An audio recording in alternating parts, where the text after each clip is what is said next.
Welcome back to our YouTube channel Safalta Setu Gopalganj. Class 10th का Bihar board का जो फर्स्ट एंड सेकंड चैप्टर है physics का, प्रकाश का परावर्तन और प्रकाश का अपवर्तन, इसके लिए हम लोग ऑब्जेक्टिव क्वेश्चन लेकर आए हैं। इस वीडियो में जितना भी क्वेश्चन कराया जाएगा, अगर आप लोग ये सारे क्वेश्चन कर लेते हैं तो निश्चित ही आपके बोर्ड के एग्जाम में इससे एक भी क्वेश्चन बाहर देखने को नहीं मिलेगा। ठीक है, देखते हैं फर्स्ट क्वेश्चन क्या है। निर्गत किरण एवं अभिलंब के बीच बना कोण को क्या कहते हैं?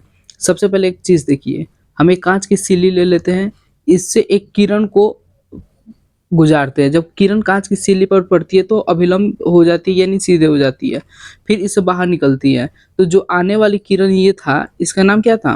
आपतित किरण। और जो बाहर निकली इसको निर्गत किरण। तो और ये क्या है? ये अभिलंब है, जिसको हम लोग डार्क करें, ये अभिलंब है। ये अभिलंब हो गया और ये निर्गत किरण हो गया। इन दोनों के जो बीच यहाँ कोण बन रहा है, ये वाला कोण, तो इस कोण का नाम क्या होगा? निर्गत कोण होगा। तो इसका राइट आंसर क्या हो जाएगा? Option C. फिर नेक्स्ट क्वेश्चन पे आते हैं, क्या है? किस लेंस के द्वारा सिर्फ काल्पनिक प्रतिबिंब, सॉरी यहाँ पे बनता कर लीजिएगा, ठीक है। किस लेंस के द्वारा सिर्फ काल्पनिक प्रतिबिंब बनता है? तो जब अवतल लेंस है, अवतल लेंस के द्वारा सिर्फ काल्पनिक प्रतिबिंब बनता है, और उत्तल लेंस के द्वारा काल्पनिक और वास्तविक दोनों प्रतिबिंब बनता है, ठीक है। इसमें दोनों प्रतिबिंब बनता है। काल्पनिक प्रतिबिंब होता है, देखिए जो काल्पनिक आपका प्रतिबिंब होता है, सबसे पहले काल्पनिक प्रतिबिंब को ही हम लोग आभासी प्रतिबिंब कहते हैं। इस चीज को आप लोग नोट कर लीजिएगा। आभासी, आभासी जो प्रतिबिंब होता है या काल्पनिक, ये तो एक सीधा होता है। Option A, option A is the right answer. Next question पे आते हैं। सर्च लाइट का परावर्तक सतह होता है, तो देखिए जो अवतल दर्पण के यूज हम लोग करते हैं ना, एक तो हजामती दर्पण के रूप में करते हैं, फिर आँख, कान, नाक, गले के जो डॉक्टर होते हैं, इसके जांच करने के लिए करते हैं अवतल दर्पण का यूज। फिर आपका सर्च लाइट में किया जाता है। वाहन का जो हेडलाइट होता है मोटरसाइकिल वगैरह का या कार का भी, तो उसमें भी आपका अवतल दर्पण का ही यूज किया जाता है।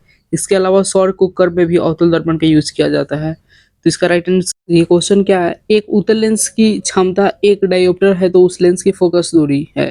तो देखिए एक आप फॉर्मूला पढ़े होंगे, P equal to 100 upon F centimetre, ठीक है। तो जो P होता है पावर होता है, यानी क्षमता होता है किसका? लेंस का। तो यहाँ कितना दिया है? एक, और ऊपर 100, और एफ का मान निकालना है, तो एफ इधर डिवाइड में इधर जाएगा तो मल्टीप्लाई में हो जाएगा, यानी 1 इंटू एफ इजकल टू 100, ठीक है। तो एफ इजकल टू कितना होगा? 100, 100 होगा। तो आपका 100 एक प्लस में है और एक माइनस में। तो जो उत्तल लेंस है ना, उत्तल लेंस की जो आवर्धन क्षमता होती है, ये प्लस होता है। तो इसका राइट आंसर ऑप्शन सी हो जाएगा। फिर दाढ़ी बनाने में कौन से दर्पण का प्रयोग होता है? तो आपको बता चुका अवतल दर्पण का। किसी गोलीय दर्पण तथा किसी पतले गोलीय लेंस दोनों की फोकस दूरी -15 सेंटीमीटर है, तो दर्पण तथा लेंस समभुज है। तो एक चीज देखिए आप, अगर लेंस हो या फिर दर्पण हो, उत्तल हो, उत्तल, तो फिर इसका आवर्धन क्षमता धनात्मक होता है, और जब अवतल हो तो इसका आवर्धन क्षमता ऋणात्मक होता है, ठीक है। लेंस हो या फिर दर्पण, दोनों के लिए एक ही चीज यूज होता है। तो यहाँ राइट आंसर ऑप्शन क्या हो जाएगा? Option A. नेक्स्ट क्वेश्चन क्या है? किसी, सॉरी, गोलीय दर्पण में फोकसांतर और वक्रता की त्रिज्या के बीच संबंध क्या है? तो जो आप एक पढ़े होंगे थ्योरी, कि जो गोलीय दर्पण होता है उसकी फोकस दूरी वक्रता त्रिज्या के आधी होती है, यानी फोकस दूरी वक्रता त्रिज्या के आधी हो गई, F equal to R by two. अब आर इधर रहने दीजिए, टू इधर डिवाइड में है, उधर जाएगा तो मल्टीप्लाई में हो जाएगा, यानी 2f इजकल टू आर। तो R equal to 2f option A में ही दिख रहा है, option A is the right answer. Next question क्या है? उत्तल लेंस में बना प्रतिबिंब होता है, तो देखिए उत्तल लेंस में जो आपका है प्रतिबिंब, उल्टा भी बनता है और वास्तविक बनता है, क्योंकि वास्तविक प्रतिबिंब हमेशा उल्टा होता है, और सीधा कौन सा प्रतिबिंब होता है? काल्पनिक प्रतिबिंब, यानी आभासी प्रतिबिंब जो होता है हमेशा सीधा होता है, ठीक है। सोलर कुकर में प्रयोग किया जाता है तो अवतल दर्पण, हजामती दर्पण के रूप में भी प्रयोग किया जाता है, फिर सर्च लाइट में प्रयोग किया जाता है, वाहन के हेडलाइट में प्रयोग किया जाता है, और उत्तल दर्पण का यूज किया जाता है साइड मिरर के रूप में, साइड मिरर के रूप में। नेक्स्ट क्वेश्चन क्या है? अवतल दर्पण के मुख्य फोकस पर रखे बिंब का प्रतिबिंब की स्थिति कहाँ होगी? तो सबसे पहले ध्यान दीजिए, जो अवतल लेंस के अगर मुख्य फोकस पे कोई वस्तु है तो वो कहाँ बनेगा? अनंत पे। उसका प्रतिबिंब कहाँ बनेगा? अनंत पे। ठीक है?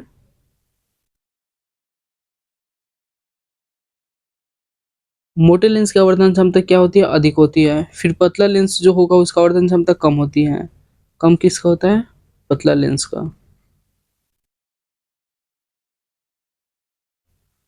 अवतल दर्पण के ध्रुव और मुख्य फोकस के बीच रखे बिंब का प्रतिबिंब की प्रकृति क्या होगी? सबसे पहले अगर कोई वस्तु है आपका ध्रुव और मुख्य फोकस के बीच रखा हुआ है तो वो उसका प्रतिबिंब कहाँ बनेगा? तो सबसे पहला केस है कि वो दर्पण के पीछे बनेगा। अगर एग्जाम में पूछते कहाँ बनेगा तो दर्पण के पीछे बनेगा। फिर इस कैसा होगा? तो आभासी होगा और सीधा होगा, क्योंकि आभासी ही सीधा होता है। फिर पतले लेंस की आवर्धन क्षमता होती है, आपको बता चुके हैं, कम। और अधिक किसका होती है? मोटा लेंस की। अवतल लेंस को क्या कहते हैं? अपसारी लेंस। अभिसारी लेंस किससे कहते हैं? उत्तल लेंस को। उत्तल लेंस को अभिसारी कहते हैं और अवतल को अपसारी। ठीक है?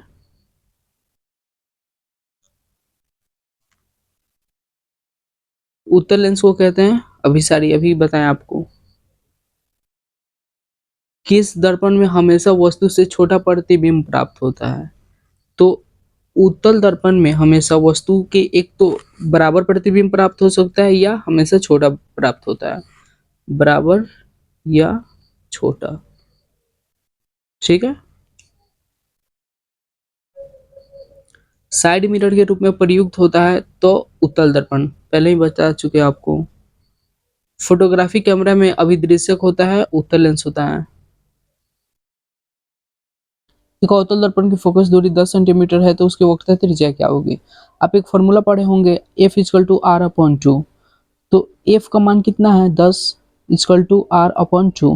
टू इधर डिवाइड में है, इधर जाएगा तो मल्टीप्लाई में हो जाएगा। ठीक है? तो आर इक्वल टू क्या होगा? 10 into two. R equal to 20, यानी 20 जो होगा राइट आंसर होगा। एक सरल सूक्ष्मदर्शी में किसका उपयोग होता है? तो उत्तल लेंस का उपयोग होता है। परावर्तन के नियम से निर्धारित होता है तो आपतन कोण परावर्तन कोण के बराबर होता है, ये चीज निर्धारित होता है। ठीक है? लेंस में मुख्य फोकस की संख्या कितनी होती है? तो लेंस में दो मुख्य फोकस होते हैं, F1 और दूसरा 2F1, यानी दो। प्रकाश के अपवर्तन के कितने नियम होते हैं? तो दो नियम होते हैं। देखिए, अपवर्तन का पूछे या परावर्तन का पूछे, दोनों का दो दो नियम होता है। ठीक है? एक उत्तल लेंस होता है, उत्तल लेंस पहले बनता है कैसे, ये देखिए, ऐसे बन गया। ठीक है? तो सभी जगह से समान मोटाई नहीं, सभी जगह से समान मोटाई थोड़े है इसमें। बीच की अपेक्षा किनारे पर मोटा, किनारे पर मोटा नहीं, किनारे पर पतला, और बीच में क्या है? मोटा है। किनारे की अपेक्षा बीच में मोटा, हाँ ये सही हो जाएगा, यानी सी इज द राइट आंसर। किसी माध्यम के अपवर्तनांक का मान होता है, तो माध्यम का अपवर्तनांक होता है sine I upon sine R, यानी ऑप्शन ए। अवतल लेंस की आवर्धन क्षमता m किसके बराबर होता है? तो m इक्वल टू होता है आपका v अपॉन क्यू। अब एक प्लस में भी होता है और एक माइनस में भी होता है। अब देखिए यहाँ पे प्लस हो गया या माइनस, ये डिपेंड करता है लेंस आपका कौन सा है। यहाँ अवतल लेंस है तो अवतल लेंस होगा तो माइनस में हो जाएगा। ठीक है? यानी इसके आगे माइनस लग जाएगा, ऑप्शन डी। उत्तल लेंस में जब बीम f तथा 2f के बीच रखा जाता है तो बना प्रतिबिंब होता है, तो बड़ा और वास्तविक बनता है। जब वास्तविक बनेगा तो कैसे बनेगा? उल्टा या सीधा? तो उल्टा। बड़ा, वास्तविक और उल्टा बनेगा। ठीक है? उत्तल लेंस का प्रकाशीय केंद्र और मुख्य फोकस के बीच रखे बिंब का प्रतिबिंब की प्रकृति होगी, तो आभासी और सीधा होगा। किस दर्पण से वस्तु का बड़ा प्रतिबिंब बनता है? तो अवतल दर्पण से। और उत्तल दर्पण से क्या बनता है? छोटा प्रतिबिंब बनता है। प्रकाश के परावर्तन के कितने नियम हैं? तो दो नियम हैं, पहले ही बता चुका। अपवर्तन पूछे या परावर्तन, दोनों का दो ही नियम है। ठीक है? जब प्रकाश की किरण हवा से कांच में प्रवेश करती है तो मुरझाती है, तो अभिलंब के निकट मुरझाएगी। क्योंकि विरल माध्यम से सघन माध्यम में जा रही है, तो जब विरल से सघन में जाती है तो अभिलंब के निकट मुरझाती है। ठीक है? मोटर गाड़ी के चालक के सामने लगा रहता है तो उत्तल दर्पण लगा रहता है, और अवतल दर्पण की यूज कहाँ होता है, साइड मिरर, सॉरी, जो आपका वाहन के हेडलाइट हो गया, फिर सर्च लाइट हो गया, सौर कुकर हो गया, हजामती दर्पण के रूप में किया जाता है। ठीक है, प्रकाश का वेग न्यूनतम होता है, जो यहाँ पे वेग है, ठीक है, वेग, तो वेग जो न्यूनतम पूछा है यहाँ पे, न्यूनतम कांच में होगा, सबसे अधिक इसमें होता है निर्वात में। निर्वात में कितना होता है, 3 × 10⁸ मीटर प्रति सेकंड होता है, सबसे अधिक होता है निर्वात में, लेकिन कम पूछ रहा है तो option D is the right answer. समतल दर्पण के द्वारा बना प्रतिबिंब कैसा होता है, तो काल्पनिक प्रतिबिंब बनता है। लेंस की क्षमता का सही मात्रक क्या होता है, तो डायोप्टर होता है। मोटर कार के हेडलाइट में किस दर्पण का उपयोग किया जाता है, तो अवतल दर्पण का उपयोग किया जाता है। साइड मिरर के रूप में उत्तल दर्पण का। ठीक है, डायोप्टर क्षमता वाले लेंस का फोकसांतर होगा, तो फॉर्मूला वही लगेगा, P = 100/AF, सेंटीमीटर में यहाँ पे होगा। ठीक है, तो पावर कितना दिया है, 2 डायोप्टर = 100/AF, तो 2 से ये 150 बार में गया, इधर 2 डिवाइड में उधर जाएगा तो मल्टीप्लाई में हो जाएगा। ठीक है, तो यानी F = 50 सेंटीमीटर। ऑप्शन डी इसमें कर लीजिएगा। किसी उत्तल लेंस का फोकसांतर 50 सेंटीमीटर है तो उसकी क्षमता होगी। सेम वही क्वेश्चन है, उसमें क्या पूछा था आपका, फोकसांतर पूछा था, क्षमता दिया था, यहाँ पे फोकसांतर दिया है, क्षमता पूछ रहा है, तो वही फॉर्मूला लगाइए, P =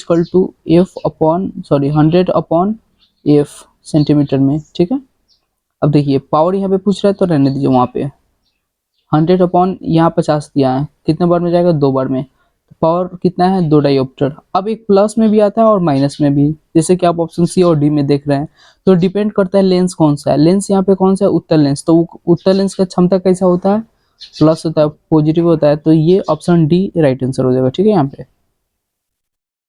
40 नंबर क्वेश्चन क्या है, प्रकाश की किरणें का पथ दर्शाने वाले आरेख को क्या कहते हैं, किरण आरेख कहते हैं। उत्तल लेंस की क्षमता होती है, अभी बताएं, धनात्मक होती है, और अवतल का ऋणात्मक, अवतल लेंस का ऋणात्मक होता है। ठीक है, प्रकाश की किरणों के समूह को क्या कहते हैं, किरण पुंज कहते हैं। निम्न में से कौन सा पदार्थ लेंस बनाने के लिए प्रयुक्त नहीं होता है, तो ये क्वेश्चन आपको बहुत बार एग्जाम में पूछ चुका है, तो इसका राइट आंसर मिट्टी होगा, मिट्टी का यूज नहीं किया जाता है। ठीक है, अवतल लेंस की क्षमता होती है, अभी बताएं, ऋणात्मक होती है। दंत विशेषज्ञ मरीजों के दांतों का बड़ा प्रतिबिंब देखने के लिए किस दर्पण का उपयोग करते हैं, तो अवतल दर्पण का प्रयोग करते हैं। ठीक है, निम्नलिखित में से कौन सा दर्पण सूत्र है, तो आपका दर्पण सूत्र होता है 1/F = 1/V + 1/U। ठीक है, तो देखिए ऑप्शन कौन सा है, option A, option A is the right answer. गोलीय दर्पण का वक्रता केंद्र को किस अक्ष से निरूपित करते हैं, तो वक्रता केंद्र को सी से करते हैं। ठीक है, सेंटर। किसी शब्दकोश में पाए गए छोटे अक्षरों को पढ़ते समय आप निम्न में से कौन सा लेंस पसंद करेंगे, तो 5 सेंटीमीटर का उत्तल लेंस। उत्तल लेंस, एक और क्वेश्चन बनता है कि उत्तल लेंस किस दृष्टि दोष को दूर करने के लिए उपयोग किया जाता है, तो दूर दृष्टि दोष को करने के लिए। ठीक है, किसी लेंस के द्वारा उत्पन्न आवर्धन का मात्रक क्या होता है, तो आवर्धन का मात्रक नहीं होता, मात्रकहीन होता है, क्योंकि आवर्धन जो होता है समान मात्रकों का एक अनुपात होता है। ये लास्ट क्वेश्चन है 50 नंबर। गोलीय दर्पण के परावर्तक पृष्ठ के केंद्र को दर्पण का क्या कहा जाता है, तो दर्पण का ध्रुव कहा जाता है। ठीक है,